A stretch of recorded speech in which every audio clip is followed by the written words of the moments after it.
அகிலத்தின் பிரதான செய்திகளோடு இணைந்திருக்கின்றோம். முதலில் தலைப்புச் செய்திகள். கனடாவில் கொள்ளையரின் தாக்குதலுக்கு இலக்கான நபர். தாய்லாந்தில் கோர விபத்து. ஜப்பானின் புதிய பிரதமராக சிகரு இசிபா தேர்வு. நோட்டோவுக்கு புதிய தலைவர். மெக்சிகோவின் முதல் பெண் அதிபர் இன்று பதவியேற்பு. 80 வயதில் உலக அழகி போட்டியாளர். இனி தொடர்வன விரிவான செய்திகள். கனடாவில் தென்கிழக்கு ஸ்காப்ரோ பகுதியில் கத்திக்குத்து தாக்குதல் சம்பவம் ஒன்று இடம்பெற்றுள்ளது. கொள்ளை சம்பவத்தின் போது பாதிக்கப்பட்டவர் மீது தாக்குதல் நடத்தப்பட்டதாக தெரிவிக்கப்படுகிறது. இவ்வாறு தாக்கப்பட்டவர் காயமடைந்துள்ளதாகவும் தாக்குதல் நடத்திய சந்தேக நபர் தப்பி சென்றுள்ளதாகவும் தெரிவிக்கப்படுகிறது. காயமடைந்த நபர் வைத்தியசாலையில் அனுமதிக்கப்பட்டதாகவும் அவருக்கு உயிர் ஆபத்து கிடையாது எனவும் தெரிவிக்கப்படுகிறது. எவ்வாறெனினும் சந்தேக நபர் குறித்த இடத்தை விட்டு தப்பி சென்று விட்டதாகவும் சந்தேக நபரை போலீசார் தேடி வருவதாகவும் தெரிவிக்கப்படுகிறது. இந்த தாக்குதல் சம்பவம் தொடர்பில் ஏதேனும் தகவல் தெரிந்திருந்தால் அது குறித்து அறிவிக்குமாறு போலீசார் பொதுமக்களிடம் கோரிக்கை விடுத்துள்ளமையும் குறிப்பிடத்தக்கது.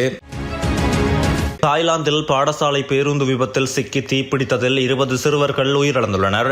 தலைநகர் பேங்காக்கு வெளியே இந்த சம்பவம் இடம்பெற்றுள்ளதாக தகவல் வெளியாகியுள்ளது. 16 மாணவர்களும் 3 ஆசிரியர்களும் உயிர் பிழைத்துள்ளனர். 22 மாணவர்களுக்கும் ஆசிரியர்களுக்கும் என்ன நடந்தது என்பது தெரியாத நிலை காணப்படுகிறது.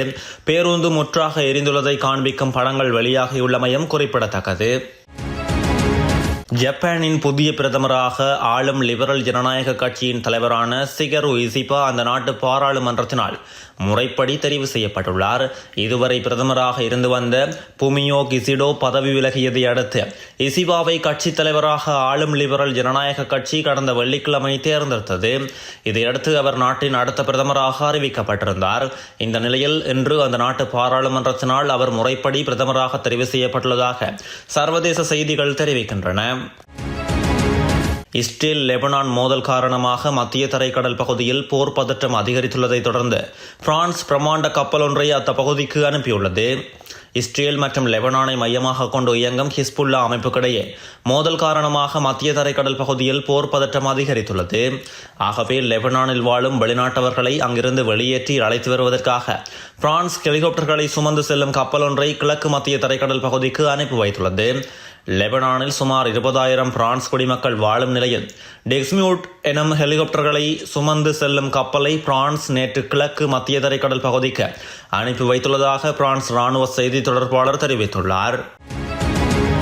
நேட்டோ பொதுச் செயலாளராக நெதர்லாந்து நாட்டின் முன்னாள் பிரதமர் மார்க் ரூட் இன்று பதவியேற்க உள்ளார்.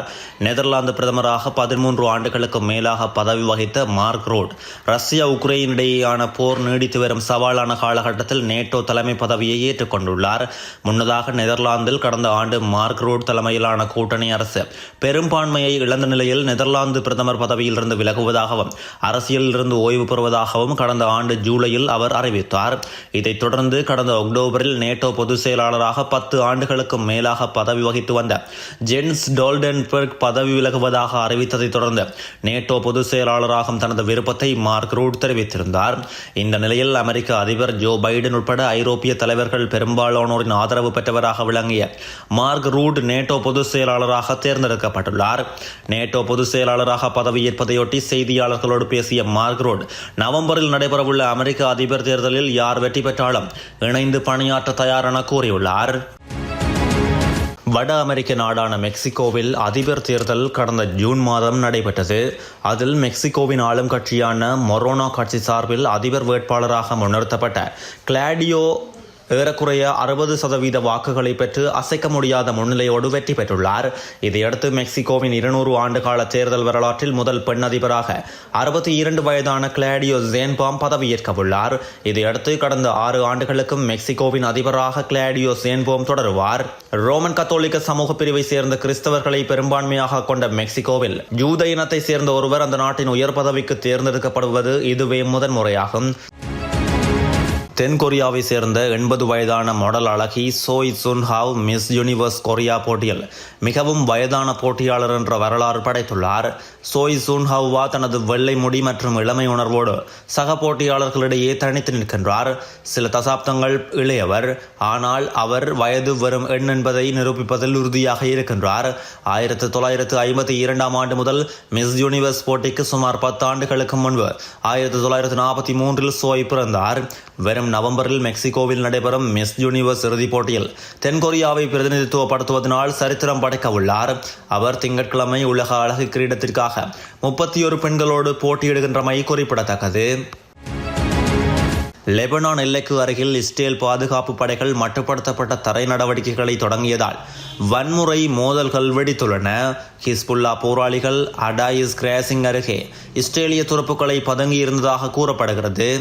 அந்த பகுதியில் ஐடிஎஃப்பின் கன்வாய் மீது கடுமையான தாக்குதலை காட்டும் காணொளிகளும் வெளியாகியுள்ளது. ஹிஸ்புல்லா தளங்கள் மட்டுமே குறிவைக்கப்படுகின்றதாகவும் இந்த தரைவழி தாக்குதல்கள் ஆரம்பிக்கப்பட்டதை ஐடிஎஃப் உறுதிப்படுத்தியுள்ளதாகவும் கூறப்படுகின்றது.